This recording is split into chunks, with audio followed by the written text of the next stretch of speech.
Welcome to Tradiers, the Trader's Edge. I'm Jim Iuorio. That's Bob Iaccino. Together, we are also 2/3 of unfilteredinvestor.com, along with our technical strategist, Mike Arnold. Please join us there as well. Bobby, these stocks don't go down. They just go up. Oil's 102. Everything seems to be falling apart, and stocks just go through the roof. I've wasted so much money on puts. What am I to do? Well, the NASDAQ can only go up, right? Can only go up, right? And I actually I wrote a brief piece about this for CME Group that, what you're looking at is the fabulous chip stocks that don't get affected by inflation. They don't get affected by higher yields because they're just printing money. Mm-hmm. The hyperscalers are buying the chips regardless of the price. And these companies are just printing money right now. They don't even need to go out to the debt markets anymore to continue their CapEx on their side of the ledger. CapEx on the other side of the ledger may start hurting some of those hyperscalers, but it's not hurting those chip companies. Right. And those chip companies, because the NASDAQ is cap weighted, are a massive part of it. Since the March 31st, it's March 31st. Yeah, I think it's actually March 30th. Yeah, since about the March 31st low, you're talking about 28.3% in the NASDAQ. Right now, the NASDAQ is up on the year now, just under 16%. Before I bring the guests into it, I wrote an article for CME that I don't know if they've made it public yet, but my contention is that these tech stocks ended up being the global safe haven trade over the last 3 months because the normal safe havens have all kind of been eliminated. Yen, who's going to buy that piece of crap? The bonds, if we're selling a crap ton of bonds to finance the global unrest, who wants to buy that? Dollar's fine. It's gold. Everyone had bought gold into January. That was kind of a poisoned ass as well. And some of these countries were selling it to raise money to support their currency or to buy crude. So it was like, where was money going to go? Crude or tech? But anyway, let's bring on our guest. He is the portfolio manager of the brand new ETF listed as SPD. Is that an F or an R? I think it's an F. I don't like having my old man eyes. He's also Tamarisk Capital Management and the founder of ViewRight Advisors. Let's bring in Vincent Randazzo, one of our favorite names.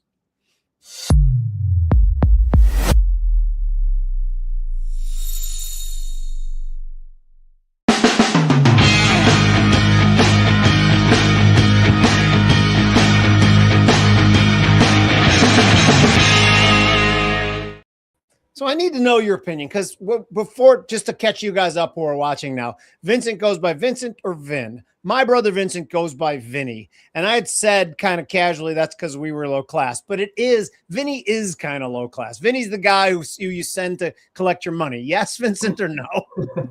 Traditionally, that's how it would be. Sure. That's what I would think too. Okay. So my family was somewhat low class. We're trying to escape the bucket, but we still call him Vinny. Bobby, your thoughts on that? Everything is IE or Y where I grew up. I mean, it just is. So it was always Bobby, Jimmy, Joey, Louie, Timmy, right. Tony, Vinny. It was always like that. Yeah, I don't Jimmy. know why. Yeah. I really don't know why. No, I've been Jimmy to everybody. I've never once in my entire life referred to myself as Jimmy, introduced myself as Jimmy, and yet everybody 10 minutes after meeting me starts calling me Jimmy, even in professional situations, which I find very odd. But whatever, I don't care that much. So anyway, you've tuned into the etymology of Italian names. Now we're going to go into flags next. No, Vincent, hold it, Bobby. Should we talk about the new ETF first, or talk about market breadth? There's a lot of really interesting things to talk about here. Let's start with market breadth, so people know Vincent is a real man here, a real guy. Good. Yeah. So to me, market breadth went from being okay back in April to being trash again now. We're being led by a few stocks. Am I reading it wrong? And what's your take on that?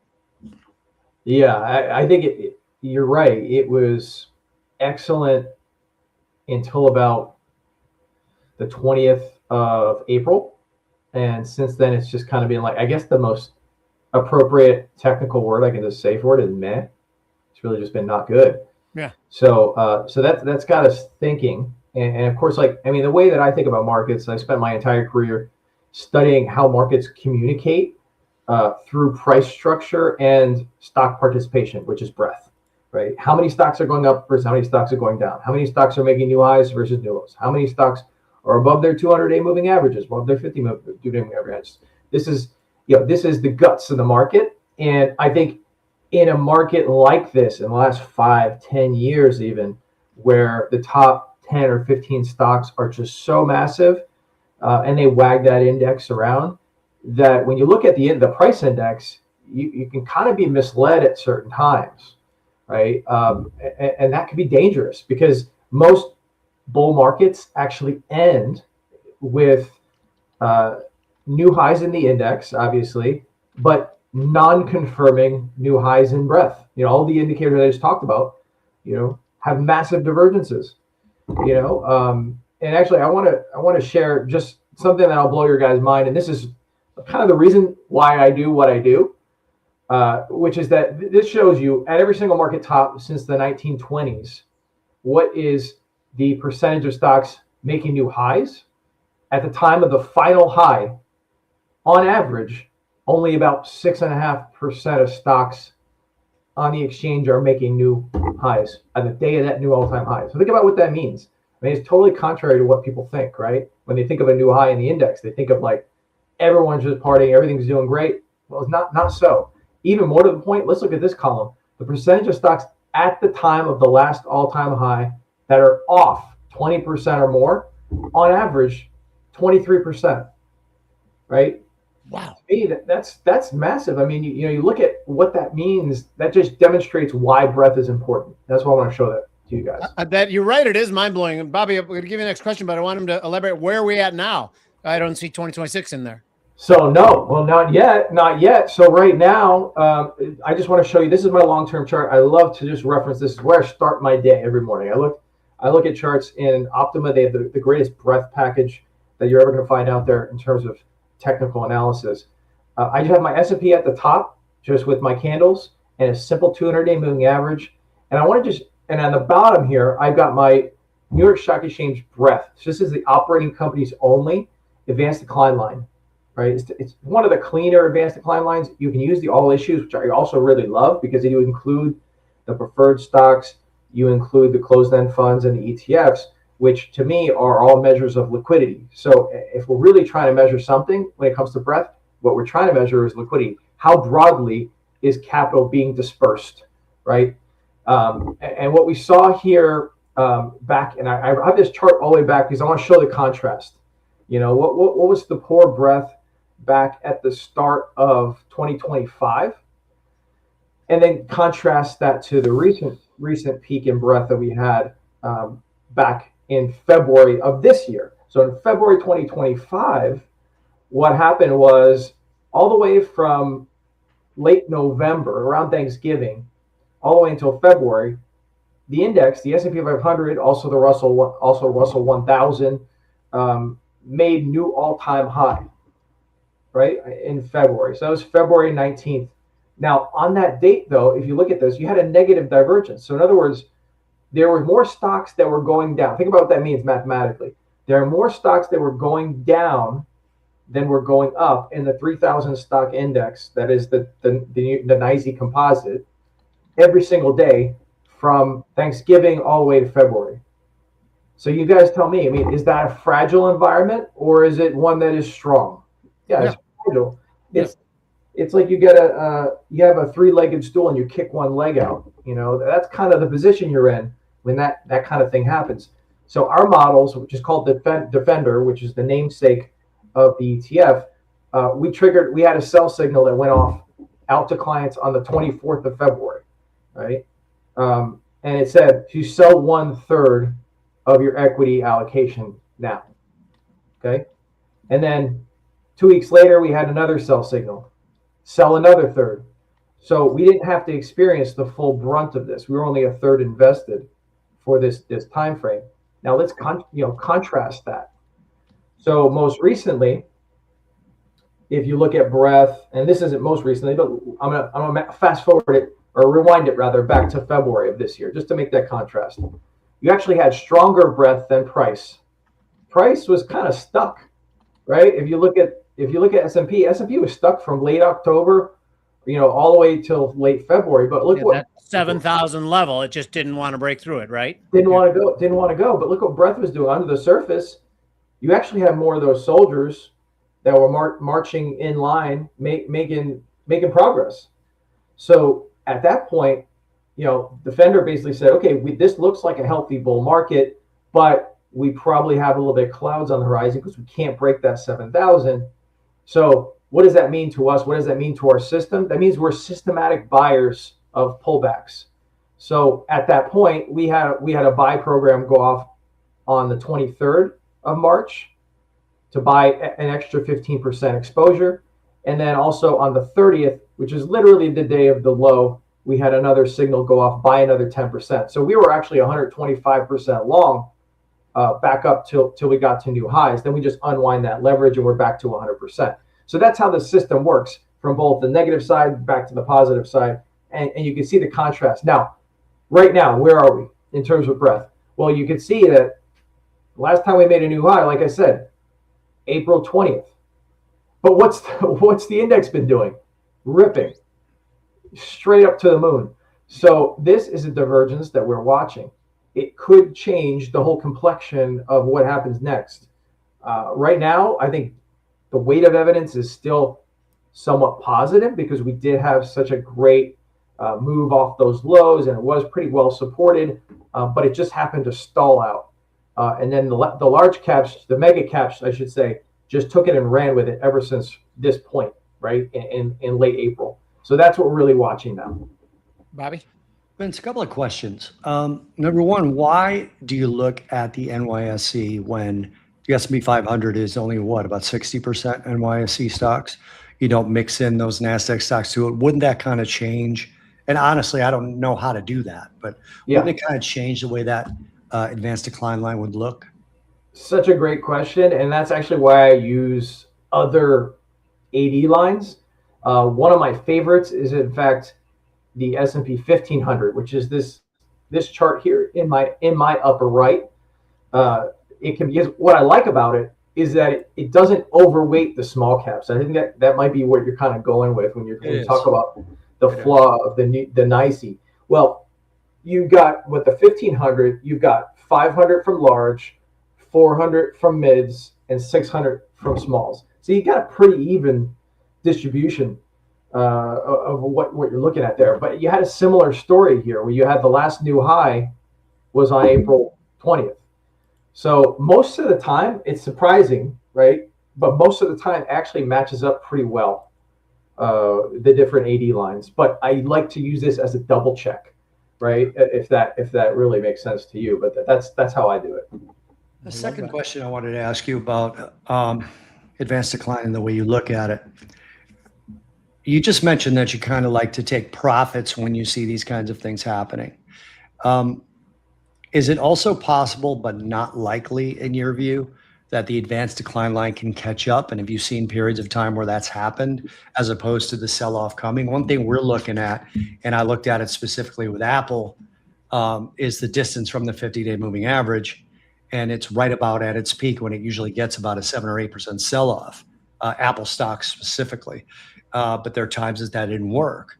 So do you see the same thing with the AD line? Yeah, with the AD line, what we like to do is we use it as our first indicator because it sets the tone. It's almost like when you walk in the room, you want to get a measurement of the temperature of the room from a social perspective. Well, that's what the AD line does, right? It tells me, like, what kind of environment am I in? Am I in an environment that is weakening, strengthening, or somewhere in between, right? And then I've got additional indicators that I lay on top of it, like the new highs, lows, stuff that we talked about earlier, like the percentage of stocks above their long and medium term moving averages that help me hone in as to, okay, whether this can be rehabilitated or not. Because I think you make a really good point, and this is exactly why we have the type of system that we have, because oftentimes you will see negative AD line divergences get rehabilitated, what I call them, rehabilitated, right? That's great. So this is a good example. If we look basically summer, let's just say fall of last year, early fall, late summer, all the way until effectively January, you had an AD line that was sort of lagging, but it was rehabilitated, right? At a really weird time, but that's what happened, right? So yeah, excellent question, excellent point. That's why we've got all sorts of rules on our system to account account for that possibility. I didn't mean to imply that any system is foolproof, because we all know none are. So definitely is not. That's why we're always improving. And it's also not your pure system. It's just something you're pointing out that you're looking at. So yeah, exactly. I have a question about tax ramifications. And I know I don't want to take this down an incredibly boring path, but I think it's important. Like if someone has your ETF in a tax-free account, like a 401k, versus someone having it in a taxable account, like, when you get out of things, do you pay capital gains tax within the ETF itself, or if it's short-term, long-term, or is the person responsible for that? Does this question even make sense? Question totally makes sense. And it's actually one of the key advantages of the ETF structure, of the ETF wrapper. If you're doing it right and you're not trading super frequently, and we're not, right? Because really what we're trying to do is avoid the big nasty bear markets, or ones that have high probability of doing so. And we want to buy the dips otherwise and just be long. So it's sort of like a smart buy and hold. If you have S&P 500, this is just a better version of S&P 500. And the beauty of it is that because you're in the ETF wrapper and we're creating baskets in kind when we're doing the trading, that there is not going to be a capital gains situation. I mean, obviously, I can't really say that with definitive terms because, accountants and lawyers and things like that. But that's what the ETF structure has actually been designed to do. Is that you can be tactical, and this is why there's been this big rise in active ETFs, right? Is because within that wrapper of the ETF, you can be tactical and you don't have to necessarily pay the tax man. Oh, that's interesting to me. Okay, so I don't know if you heard what we were talking about before you came on. I wrote a piece for the CME about how I believe that big tech is kind of a geopolitical event safe haven right now. They're not really that susceptible to rises in oil prices. There's just cash that's going into them. Do you think there's any validity to that thesis?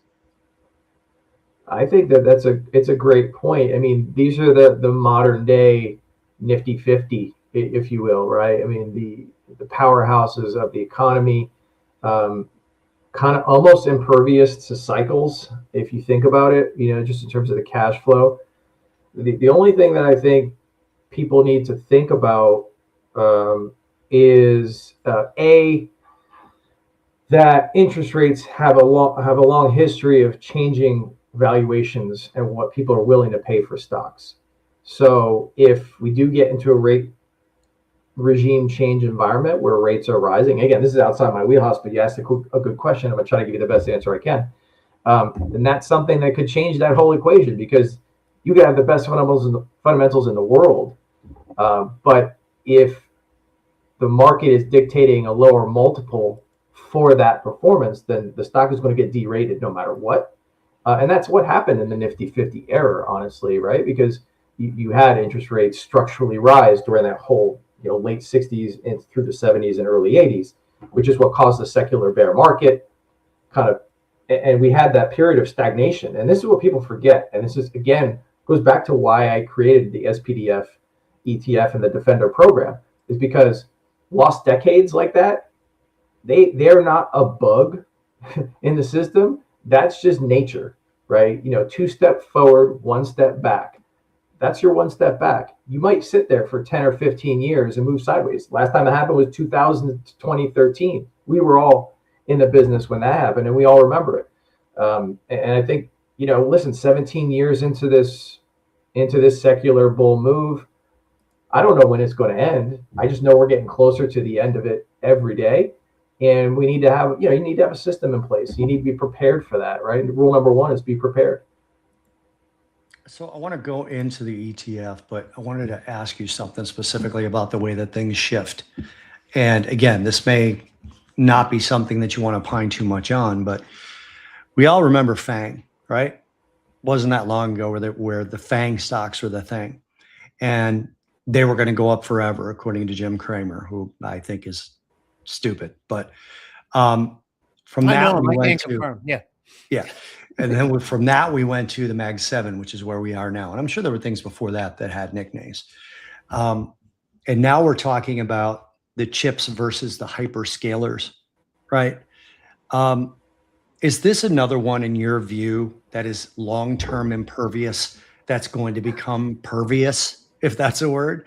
Or is this something that, look, this is just the early stages of this particular game? I mean, NVIDIA made a new all-time high today.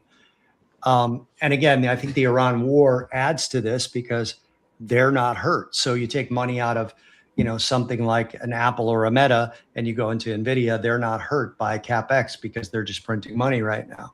Whereas the hyperscalers is spending money as fast as NVIDIA is printing it. So is this another one of those that's impervious, or do you see a point in time where people are going to go, wow, that's just not performing anymore? What you're talking about is very real, and it's a very real phenomenon, and it's something we've seen repeated throughout history. It all has different flavors, and it's slightly different every time. But when you think about how, again, bull markets typically end, they end like this. They end with a concentration in capital in the biggest and the strongest, and it is like a game of musical chairs at the end, where effectively everyone's trying to squeeze the last bit of juice out of the bull market, and invariably you can't sustain that any longer, right? So we think that timing matters, because we're in that environment where the index level strength is or can be masking the real deterioration underneath the surface. So I think, to answer your question, like, the bigger the Mag 7 get, the more of a problem identifying true market health becomes if you're only looking at the price level of the index. Why? Because the indexes are market cap weighted. So that's exactly why we are so focused on breadth, and we think that really earns its place in risk management. Bobby, I have a question for Bobby. I want you to answer first, if it's okay, and then Vincent, if you have anything to add on it as well, because I love what you're saying. And to me, the market breadth story, one of the reasons I wanted to have you on is because I think the market breadth story is a big one. I just think there's another story too that kind of contradicts it, as far as are we primed for a correction? And 2026 has been statistically, mathematically, a high volatility year. It's average high to low is 1%. It usually averages about 0.7% in the indexes. My thesis for a year and a half has been a combination of 0 days to expiration options just absolutely proliferating, and people buying options, and so many people buying options, which could obfuscate signal. And two, a president like Donald Trump, who's a walking headline bomb, who causes volatility on the short term quite often. My thesis was that volatility on the short end is going to be greater with these two things colliding. But the good news is that bear markets and huge corrections are born of complacency and people not respecting risk. We are respecting risk right now. The VIX just went below 18 today for the first time. It's been averaging around 19 all year, despite the fact that the stock's been on a moonshot. Bobby, what's a bigger deal right now? The narrow breadth, or the fact that volatility is still high, or what do you think? I really think the bigger deal is the breadth. We've been talking about this with Mike Arnold lately. I really do believe that is the bigger deal. Volatility, we've seen it come and go. I don't think it's as elevated as it was when the conflict first started. And, again, the fixing of breadth will fix the volatility, in my view. Sure. Like, if breadths were to get wider, you'd see volatility kind of slowly come down to where people are like, okay, all right, I don't have to worry as much, at least if it rehabilitates itself, as Vin said, which I'm going to steal for the rest of my life. Yeah, of course. I'm going to say that about everything. Apple may rehabilitate itself. Yeah, we take shit all the time. And that is literally going to be, that is stolen, and you will not get credit, just so you know. It's a sign of a smart man. Yeah. But I think that the breadth is a bigger deal. Vince, before you answer the same question, I want to add a little wrinkle to it. Is that so? If someone like me who uses options to hedge myself, I always have some sort of hedge protection on, and I give up, probably about, a seventh or an eighth of my upside gains all the time, just because I sleep at night with protection. Should I be buying puts in those names that are making the all-time highs and are part of the narrow breadth, or do you just buy it in the index itself? Do you have any thoughts on that? Or so both questions. Well, I have to agree with Bobby, of course, on the breadth. Because I figured you would. You're a breadth guy. That's what you make the ETF for. That's my thing.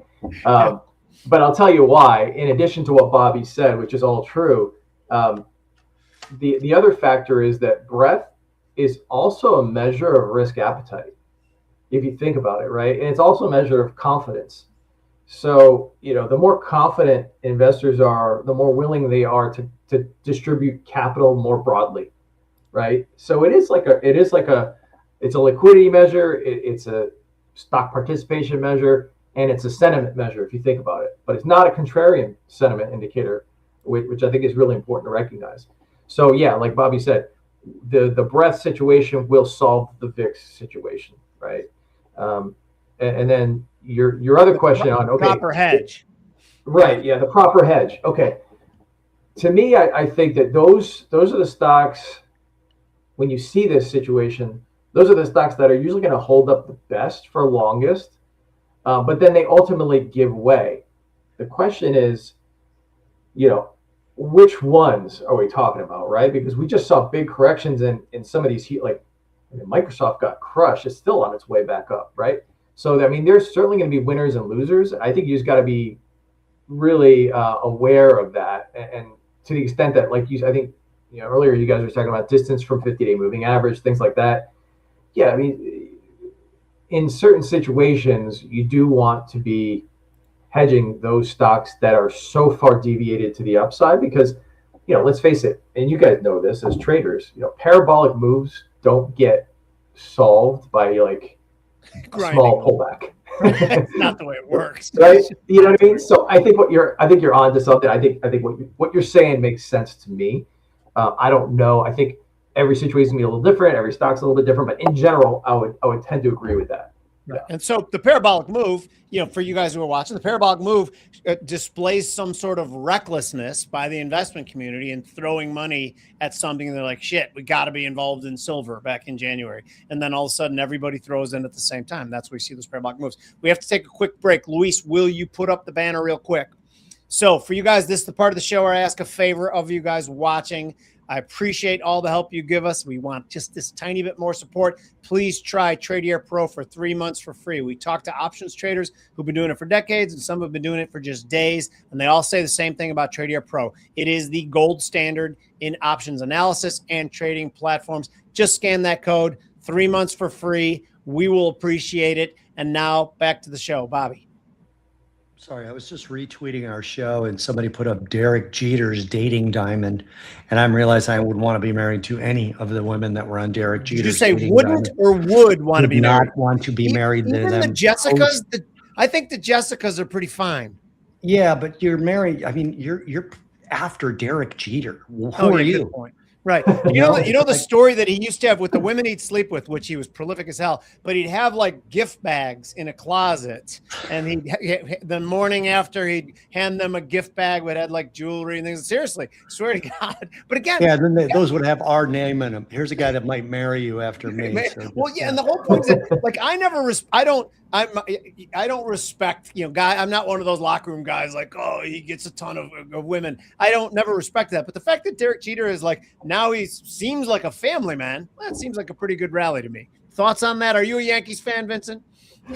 I'm not particularly a Yankees fan. My grandfather was a Yankees fan, different time period, but certainly, you can't argue with the stats when it comes to Jeter. You mean women or the Yankees? Any. Yeah. Okay. I wouldn't have wanted to follow Luke Gehrig either. So let's just clear that up. Yeah. Let me ask you something about let me just ask you the structure of your ETF. Give the ticker symbol. And let's talk about why you did it and what the structure of it is and what the benefit you believe of it is. First, the ticker. So the ticker is SPDF. And easy way to remember that, it's on the S&P 500 because everybody loves the S&P 500. It's the best momentum index out there, maybe that's ever been created. So it's S&P 500 SP. And then the name of my system, which is the risk management overlay and allows you also to buy these dips, is called Defender. So it's SPDF. That makes it, I think easy to remember. Now, the reason why I did this is basically to get after this whole buy and hold mentality. I think it's, again, most of the time it works great. 75% of the time, we've seen this stat, right? 75% of the time, the market goes up in terms of years. But what about the 25% of the time? That 25% can really wreck your retirement if you hit it wrong. right? Because they tend not to just be one at a time. They tend to, like we just talked about the lost decades, they tend to just stretch out for 10 plus years when you get them. And if you hit that at the wrong time, then that buy and hold is not going to work anymore.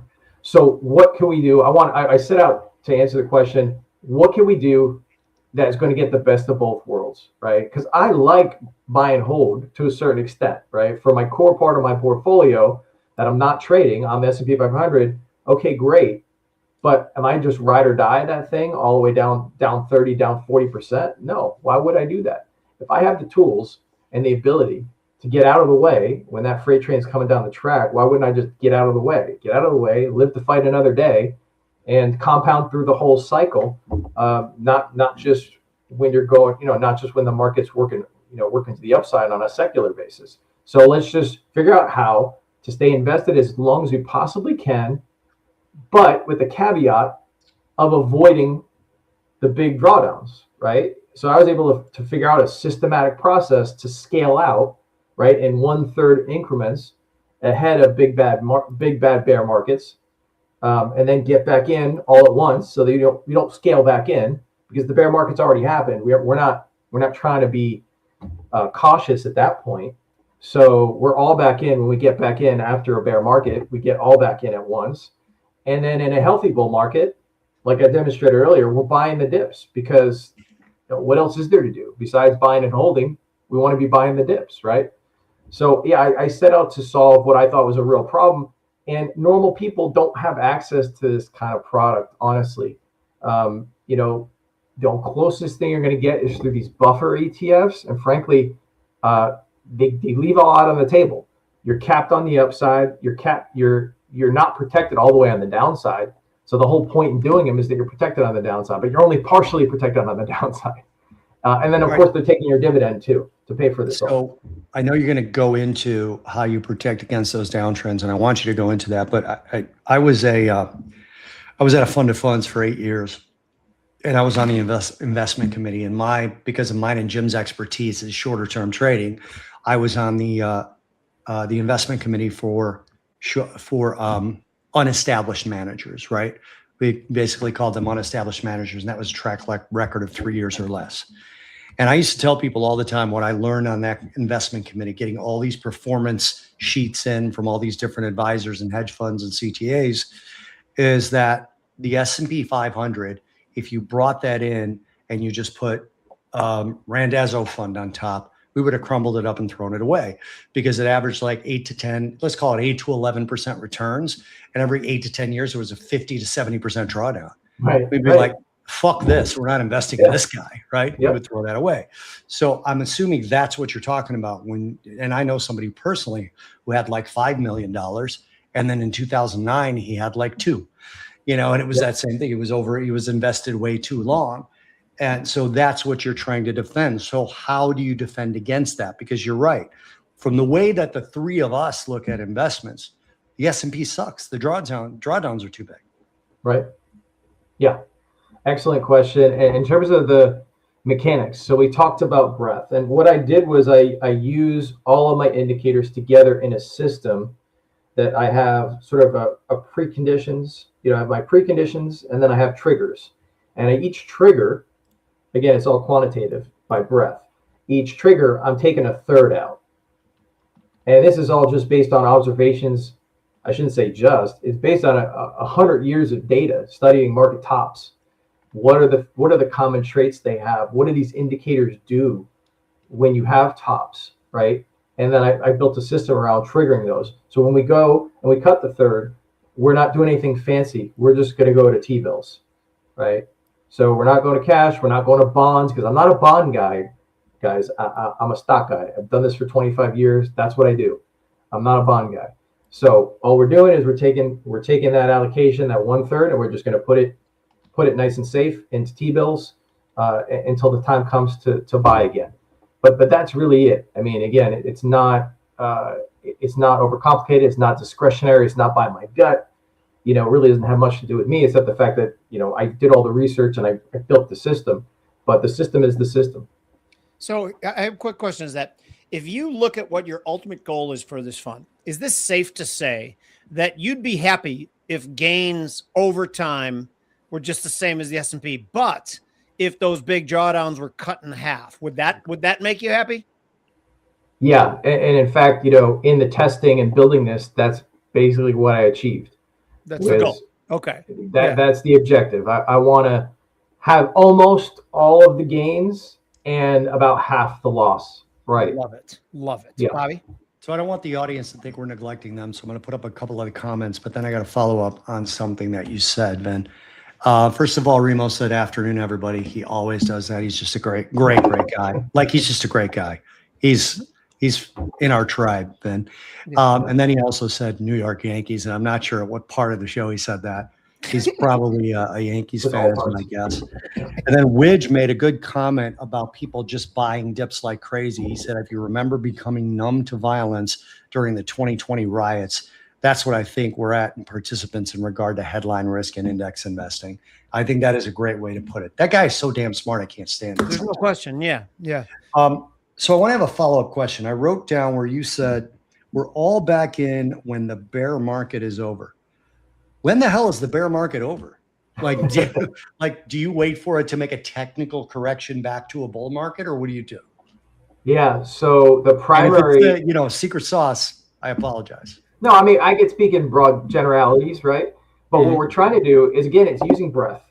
And what we're trying to identify is not just like breadth being oversold, because what the hell does that mean? Over what? Who makes it over? Who decided that, right? Yeah. It's coming from a very low level and then recovering over time. So there's a duration component to that. So you've got to get the oversold, the conditions that I want from a washout perspective. I want the people blown out, right? And then B, I've got to have a time duration to be to be somewhat certain that those people are really gone and they're not. And then C, to actually see some participation coming back in, breadth starts to improve past the point from which you usually don't go back from. And again, this is just from studying bottoms over 100 years. This is how they behave typically. Now, there have been, in the course of this last secular bull market, right? That happens faster, right? So it's a little bit different, but in a secular bear market, that's almost always how it goes. And in fact, in most secular bull markets, that's even how it goes, right? It's just been a lot more V shapes lately, which to us are more corrections than bear markets. Okay, can we do me a favor? I know this is kind of going to be like rewinding to the beginning part of the show. Can we put up that your favorite? You said your favorite breadth indicator was that New York Stock Exchange breadth indicator, right? Can we put that up again and just go over it one more time? Just for this is, when I do this, most people know it's for my sake, like what I should be watching. I watch technical analysis all the time, and Bobby and Mike Arnold's system is what I adhere to quite a bit. But this is really, really fascinating to me. And when I start to hear stories that 7 stocks are taking, doing all the heavy lifting here, and I just want to look at it one more time and have you talk to it one more time. Is that okay? That's perfectly fine. I'm just going to pull it back up from Bobby. Is it okay that we rewind that again? I think it was very, very important. Of course. Okay. Yeah. So this is that chart. And I mean, by the way, are you standing up? Are you standing up for this interview? I am standing. I have to be animated. I got to be up. It just dawned on me that you're standing. Okay. Right. Yeah. Somebody actually, I was on somebody else's podcast a few months ago, and I met them in person subsequently, and he was disappointed. He's like, dude, I thought you were like 6'4". And I'm like, no, I'm sorry. I'm sorry to disappoint you. That's how tall are you? I'm 5'10". So I'm just like, so you're the tallest one in the room with us. You're the tallest guy in the room. Are you a big workout guy? I am. I go at least 3 days a week. I like to lift. That's what I do. I lift weights. You could tell just by the look of your face that you're in good shape. Okay, talk to me this just one more time and make it brief if you want. Yeah. Yeah. So, I mean, again, people who don't know anything about the market, I can show this chart to, and they can see there's disconnects, right? And especially at these moments, when you look back in time and you can see the disconnects. Here's another one. And this is going back to 2021. I'm going to zoom in on this one. But this is a similar story. Like, this is shorter, but look, this was a lower high. And look at this high. I mean, if I just showed you this, again, from a price perspective, right? So you're saying that market breadth was declining and the stocks were still going higher. That's the disconnect, right? That's the disconnect. Look, okay. I just showed you this chart. Don't look at the bottom chart. Don't cheat, right? Just look at the top. That looks like a healthy uptrend, doesn't it? Yeah. Everything, the 200-day moving average is sternly to the upside. You've got higher highs, higher lows. What's not to like about that? But if I look at breadth, I can see there's a disconnect here. Right? So when you go back to say like the second third of that chart, that's a healthy market is what you're saying, with the uptrend and the breadth increasing. This is healthy, right? This is like exactly what you want to see. You want as much beta as you can grab in this kind of market, right? In this market, you want to start stepping out, right? And in fact, like this is when our system starts to step out. So in December, mid-December of 21, we started to step out. By mid-January of 21, mid-January 22, we were 2/3 cash, right? Before we even broke the 200-day moving average, right? So yeah, I think there's also another distinction to be made here between like what we're doing. I love trend following to a certain extent, especially for single stocks. But when it comes to the index, trend following is not going to get you there because it's going to be late. Because like I showed you earlier in that chart, where I showed you that chart earlier that said, by the time you hit the final high, 25% of stocks are down more than 20%. Well, that's exactly why we can't trend follow on a price index, right? You're going to be late. Okay, that makes sense. But also, I asked a question like, what percent of stocks right now are hitting their all-time highs and these all-time highs? Do you know? So another item I like to look at. I like to look at Russell new highs, because I'm just talking about just a real broad universe, right? Yeah. And I like to look at three flavors: 3-month highs, 6-month highs, 12-month highs. Okay. Now, what was really telling back here, and this is going back again to early last year. This is 2025, February 2025. Look at this big decline in this pink chart at the bottom. This is 12-month highs in the Russell 3000 stocks, all the way from way up here to all the way down here. And we had a good recovery here. This was really good breadth. And now this is what we're watching right now, because we have kind of a divergence here. The question is, how long is this going to go on? The longer it goes on, the more dangerous the divergence becomes in all these indicators. So that's why we're always watching, waiting. So yeah, things aren't flashing bright red necessarily, but things are flashing that we're getting a little bit into danger. And that kind of coincides with our at Futures Edge, about our 8% above the 50-day exponential moving average for the NASDAQ is when things start to get, momentum is getting a little stretched. So everything says stretch right now, except for the fact that global money is pouring into frickin' NVIDIA. Yeah. Yeah. Okay, Bobby. I just want to clarify something, because, and again, don't go into the secret sauce. When you're saying that when we get out of the markets, we go into treasuries, it seems to me to be just a timing thing. And I'm not disrespecting the timing. I do it all the time with individual stocks, right? I personally missed some timing recently where I said I was going to put on a big Tesla position, and I happened to be driving to the other side of the state and wasn't able to put it on. And now I'm waiting to get an opportunity to put it on again. You don't do any sort of overlay. You don't do any sort of options trades. You just say, this is a time to get out and move to treasuries. This is time to get back in. Yeah. When it comes to the ETF, that's how we do it. When it comes to like my research service, which is ViewRight, which is designed for financial advisors, really not for regular people. Mm-hmm. You can manifest what we're saying through options in probably a more efficient, tax efficient way, certainly, because you're going to be outside the ETF wrapper unless you're using taxable accounts. So yeah, I think that's absolutely a valid way to interpret what we do on the research side. But as it relates to the ETF, we just thought that the most true way to do it would be just to go to cash, because when you're talking about options and futures, you really have to be a professional like you guys, I think, to be able to navigate that and not get slippage involved in the equation. So, and I'm asking this for a reason, because it's possible, I don't know, I'll find out tomorrow, but I might be talking at a wealth management conference filled with advisors and no retail people on June 11th. in Boca Raton. I'm having a conversation to the organizer tomorrow about it. That's my neck of the woods. I'm in Jupiter. What's that? I'm in Jupiter. That's my neck of the woods. Really? Okay. So maybe you're going to be there. Maybe you won't. I don't know. But like, it would be the kind of thing I'd want to mention in my speech, is that there's products out there where you guys can sort of avoid some of these drawdowns. Because again, I personally know somebody that lost more than 50% of their money in the great financial crisis right at the time when they were going to need it. So how do you answer the question? And people say, so you're timing it. How do you answer that question? And I think you've kind of done it for me anyway. But we also have gotten to know you. But how do you do it for a stranger who's walking in and saying, kind of want to know about the CTF, and you're just timing it and you're saying you're better at it than everybody else, right? Mm-hmm. Yeah, I mean, it's such a great distinction. So it's not market timing, it's risk scaling, right? Perfect. And I think there's a meaningful difference here, right? Market timing means that you're predicting where the market's going to go. We don't do that at all, right? We have ultimate respect for the market. The market knows a million times more than I will ever know.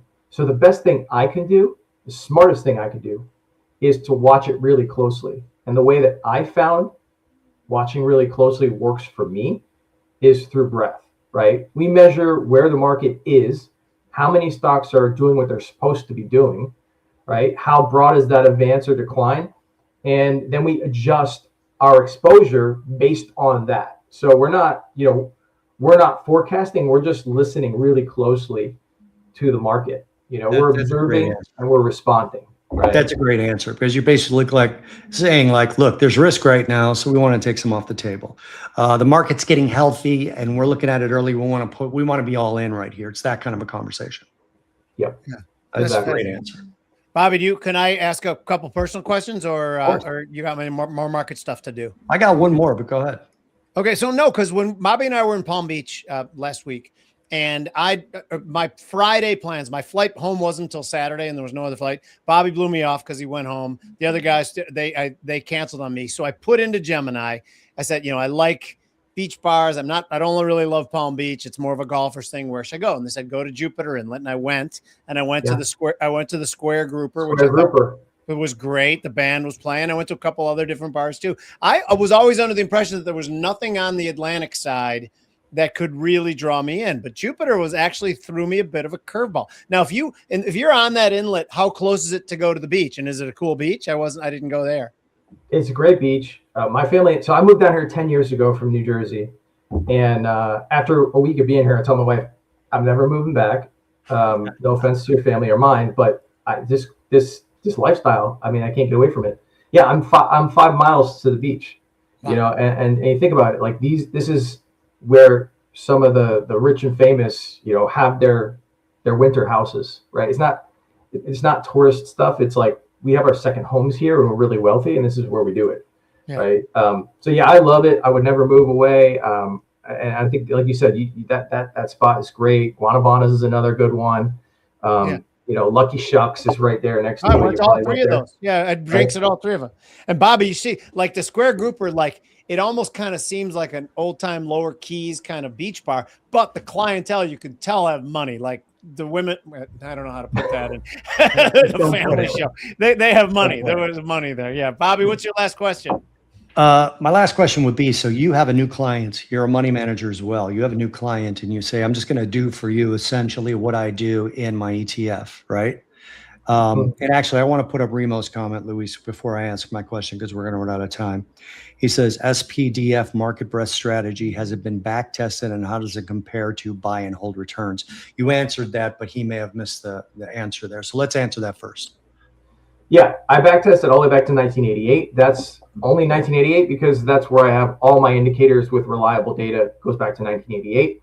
It adds about 600 basis points per year on average. A lot of that's going to come from during bear markets because we're just not taking them, right? In bull markets, we're getting the alpha in bull markets because we're buying the dips like we just did. So we're going to add a couple hundred basis points a year for just doing that. But if it's a bear market, we're going to add a hell of a lot more. Over that time frame, that's what it's added. So you're getting basically 50% more in terms of compound annual return with about 30% less volatility because we're not taking the big drawdowns. just want to clarify something. You didn't say compound annual return. Did I just hear that? I hope I didn't. I'm pretty sure I said annual, but I want to put Widge is watching on YouTube, and Widge put a comment on Twitter. He said, I don't comment much about strategies, but like his breadth thesis sounds objective and repeatable. And then he has in quotes, it's not market timing, it's risk scaling. He said that the exact same thing I said. He said, that's a good answer. And he tagged you in that. So If you want to retweet that with the show when we get done here, he tagged you on. That was a great answer. So my question becomes what it was going to be. I just literally copied the woman from Bloomberg that I just can't stand. So the question becomes, anyway, you have a new client. They get in the market with you 5 months ago, right? Doing great. Everything's doing great. All of a sudden, the breast starts suffering and they start not performing as well as the NASDAQ. You will get a phone call. You know that. So what's your answer to them? Do you have to go through the whole explanation of why they became a client in the first place to avoid situations like this, to avoid these risk situations? Or do you say, look, I'll put you in the NASDAQ if you want. Leave me alone and hang up the phone? Luckily, I'm not a money manager. I sell research, and then I do, like, in other words, I'm not an RIA, so I agree with the luckily part, by the way. Yeah. So I don't do that. But in terms of being in that situation hypothetically, I would just remind them, listen, I'd rather miss out on short-term performance and than get totally thrown off my long-term compounding equation, because that's what kills you. It's not about, if you look at bull markets and bear markets and the history of the world and then the history of stock markets, it's more about if you can avoid those negative numbers in your compounding equation than getting the best numbers on the upside. Because like you said earlier, with the Bobby, when you talked about the evaluating the managers and you have these huge drawdowns, it's like, well, yeah, the reasons why you threw those out because you guys are smart and you know what that does to your compounding equation. When you have a -30 or a -40 or -50, that just ruins the math.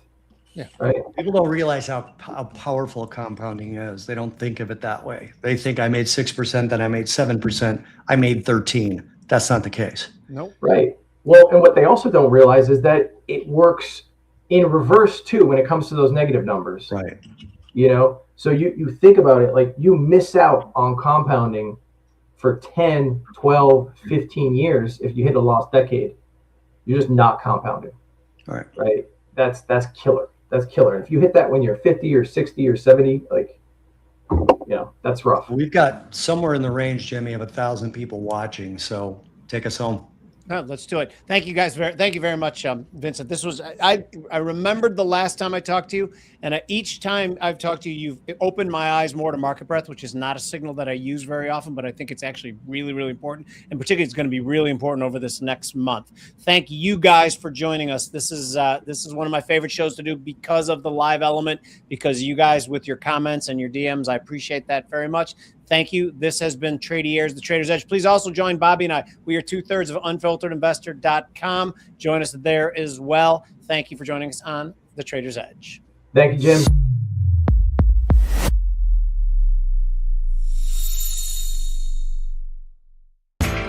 You know how the financial world goes. Here comes the buzzkill. Please make sure to take some time to read this boring disclaimer. We will owe you one.